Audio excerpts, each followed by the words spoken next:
इस वीडियो में हम लोग पढ़ने वाले हैं नॉन यूनिफॉर्म स्पीड के बारे में, जो कि स्पीड का एक टॉपिक है।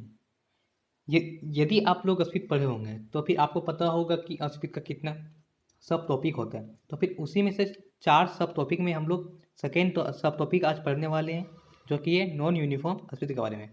पिछली वीडियो तक हम लोगों ने यूनिफॉर्म स्पीड कवर कर चुके थे और उसके पहले हम लोग स्पीड भी कवर कर चुके थे। तो पहले आप उसे देख लें, ये आपके लिए बेहतर होगा। नॉन यूनिफॉर्म स्पीड को आप इस एग्जाम्पल के थ्रू समझिए ताकि आपको ये याद रह सके। तो फिर यहाँ पे देखिए, एक कार है जो ए पोजीशन में खड़ा है। वो ए टू बी जा रहा है 10 किलोमीटर और उसको टाइम लग रहा है कितना, 1 आवर। फिर वो बी टू सी जा रहा है 20 किलोमीटर और उसको टाइम लग रहा है 1 आवर। फिर सी टू डी जा रहा है 40 किलोमीटर और उसको टाइम लग रहा है वहाँ पे जाने के लिए 1 आवर। यहाँ पे आप एक कॉमन पॉइंट देखें तो फिर जितना भी पॉइंट कवर कर रहा है कार, उसमें से एक कंडीशन कॉमन है। क्या कॉमन है? यहाँ पे घंटा जो है मीन्स आवर्स जो है वो सब में सेम लग रहा है। किलोमीटर अलग अलग है पर आवर्स सेम लगा है। देखिए, ए टू बी जाने में 10 किलोमीटर लगा, पर इसमें घंटा कितना लगा, 1 घंटा। उसी तरह बी टू सी जाने में उसको 20 किलोमीटर कवर करना पड़ा और उसको टाइम लगा 1 आवर। उसी तरह सी टू डी जाने में उसको 40 किलोमीटर कवर करना था और उसमें भी लगा टाइम कितना, 1 आवर। तो फिर यहाँ पे यदि आप लोग देखें, टाइम तो सेम है पर जो दूरी है वो अलग है। तो फिर यदि हम लोग इसका स्पीड कैलकुलेट करते हैं तो फिर ए टू बी जाने में उसका स्पीड कितना होगा, डिस्टेंस ट्रेवल बाई टाइम होता है उसका फॉर्मूला। तो डिस्टेंस ट्रेवल है 10 किलोमीटर बाई 1 आवर, तो फिर हो जाएगा 10 kilometre per hour. A to be जाने में उसका लग जाएगा स्पीड। उसी तरह बी टू सी जाने में उसका हो जाएगा 20 किलोमीटर पर आवर और सी टू डी जाने में उसका हो जाएगा 40 किलोमीटर पर आवर। तो फिर यहाँ पे देखिए, जितना भी पॉइंट चेंज कर रहा है कार, उसमें स्पीड यूनिफॉर्म नहीं है।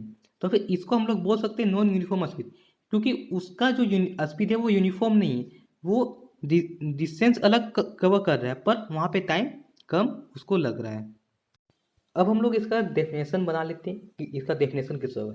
तो फिर यहाँ पे यदि आप एग्जाम्पल को देखें तो फिर वहाँ पे जो डिस्टेंस कवर किया है कार वो सब अलग है।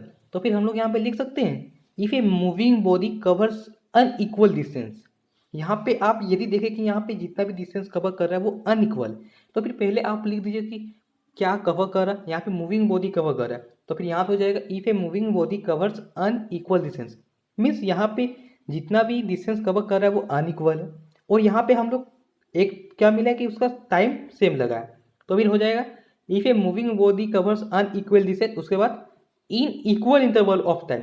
मीन्स यहाँ पे जो डिस्टेंस कवर किया है वो अनइक्वल है और टाइम सेम है। तो फिर हम लोग यहाँ पे यही बता रहे हैं, जो भी मूविंग बॉडी मूव कर रहा है वो अनइक्वल डिस्टेंस ट्रेवल कर रहा है, कितना, इक्वल टाइम में।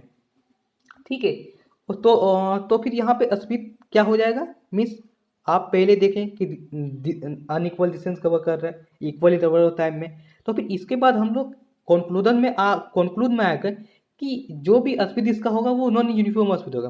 तो फिर उसके बाद हम लोग लिख देंगे then the speed of a body is said to be in non uniform, जो कि मैंने आपको एग्जाम्पल में पूरा डिटेल से समझाया हूँ कि यहाँ पे जितना भी डिस्टेंस कवर कर रहे हैं वो अनइक्वल है, टाइम इक्वल है और यहाँ पे डिस्टेंस नॉन यूनिफॉर्म है।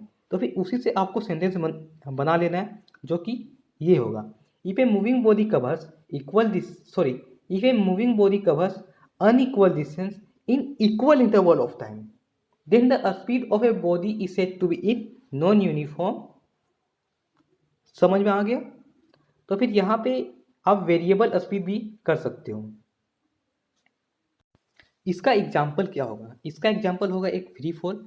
मीन्स यदि आप अपने छत से एक बॉल को नीचे ड्रॉप करते हो तो फिर उसका स्पीड हमेशा बढ़ते रहता है। तो फिर हम लोग इसका कंक्लूजन कर सकते हैं कि उसका जो स्पीड होगा वो नॉन यूनिफॉर्म स्पीड होगा, क्योंकि उसका स्पीड चेंज हो रहा है।